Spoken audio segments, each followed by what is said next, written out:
Bien téléspectateurs de TSM Immo, bonjour. Aujourd'hui, nous allons faire l'état des lieux sur le financement immobilier au Sénégal. Le déficit en logement au Sénégal est estimé à 325 000 unités avec une augmentation annuelle de 12 000 unités.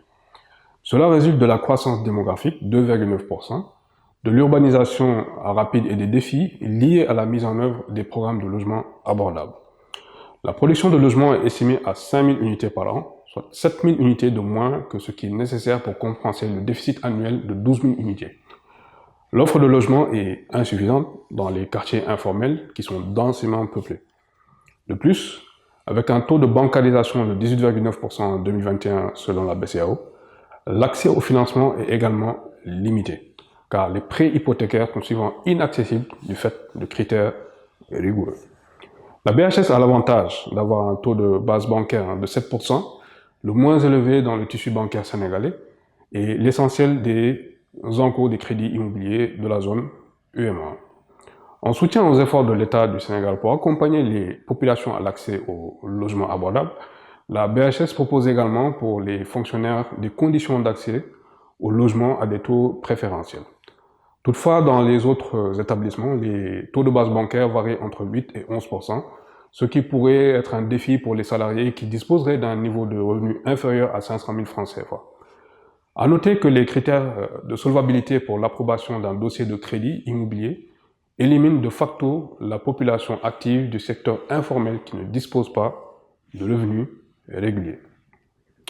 Pour pallier à ces situations, en 2019, le Sénégal a lancé un programme de 100 000 logements par l'intermédiaire du ministère en charge du logement, comprenant 50% de logements sociaux, 20% de logements abordables et 30% de logements au standing.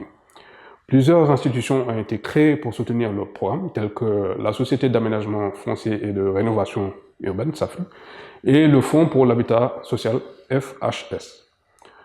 Venons-en maintenant aux alternatives du financement immobilier. Selon une enquête de la CAF en 2019, seuls 10% des propriétaires occupants ayant acheté ou construit leur logement ont utilisé des financements formels proposés par des banques ou les institutions de microfinance. En effet, selon la même source, près de 80% des logements sont construits par l'autopromotion. D'autres modes ou sources de financement sont également assez courants dans l'immobilier, notamment le crowdfunding ou financement participatif, le secteur de la microfinance, les tontines immobilières, les transferts de fonds de la diaspora, entre autres. À l'international, d'autres modes de financement répondent à des besoins spécifiques et reflètent les particularités économiques et culturelles des régions où ils sont pratiqués. On peut citer notamment les prêts à taux zéro ou subventionnés. On a également les building societies, ce sont des sociétés de construction et de prêt.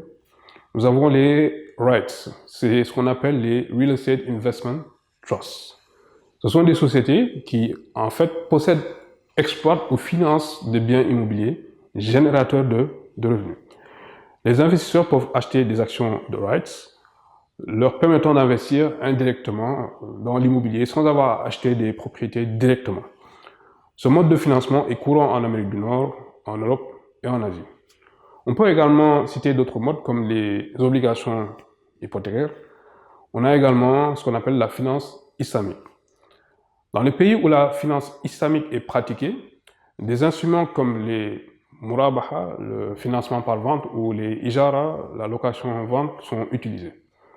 Ces modèles évitent les intérêts conformément à la charia, en favorisant des partenariats financiers où les bénéfices et les pertes sont partagés entre les parties.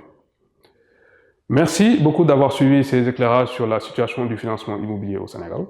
Pour toute information complémentaire sur les tendances chiffrées dans ce secteur, n'attendez plus. Téléchargez le rapport immobilier 2023 sur le site amlservice.org. Enfin, pour avoir des informations sur l'actualité immobilière au quotidien, consultez le site magazine immosénégal.com. Je suis Ahmed Lo, votre consultant immobilier. À bientôt pour d'autres informations sur le marché immobilier au Sénégal.